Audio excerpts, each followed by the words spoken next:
Welcome to the four-part video series on building a learning culture in the college classroom.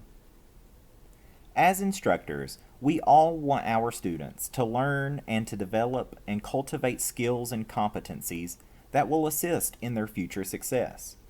However, we know that not every student approaches our classes with the learning and growth mindset that we want them to have.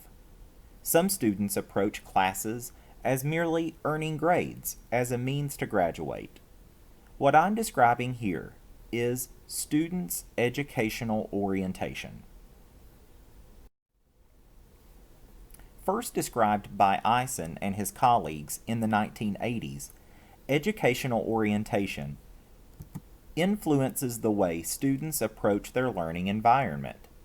Students can be either learning-oriented or grade-oriented.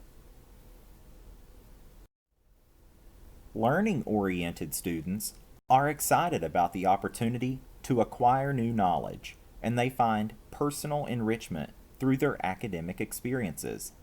They value their educations as informative ventures.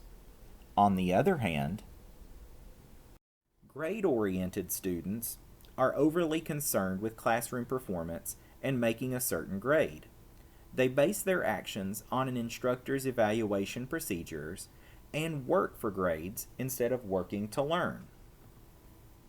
Empirical studies have demonstrated that learning-oriented students report higher affective learning, higher cognitive learning, higher state motivation, and higher learner empowerment than grade-oriented students.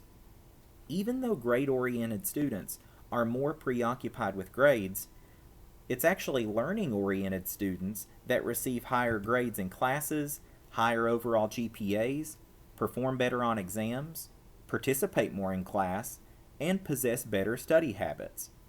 With regard to communication, learning-oriented students are more likely to communicate with instructors outside of class, expend extra effort in class, and communicate with instructors in a more open and relationally driven manner. So, the question remains, how can we, as instructors, help our students approach the learning environment with a learning orientation?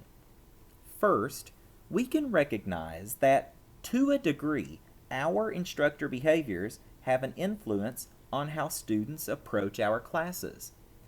When we use the effective rhetorical behaviors of clarity, relevance, and humor, as well as the relational behaviors such as confirmation, immediacy, and self-disclosure, students report more interest, engagement, and learning.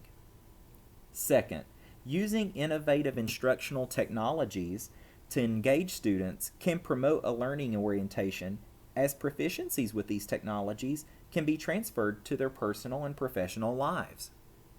Finally, simply reminding students of the importance of approaching the class with a learning orientation instead of a grade orientation can be effective in helping students recognize the importance of the class or the content. As I tell my students every semester, I want you to get a good grade, but more importantly, I want you to learn. If you approach this class with a mentality of what new material or new skills can I learn today, while working hard, the grade will come. Thank you.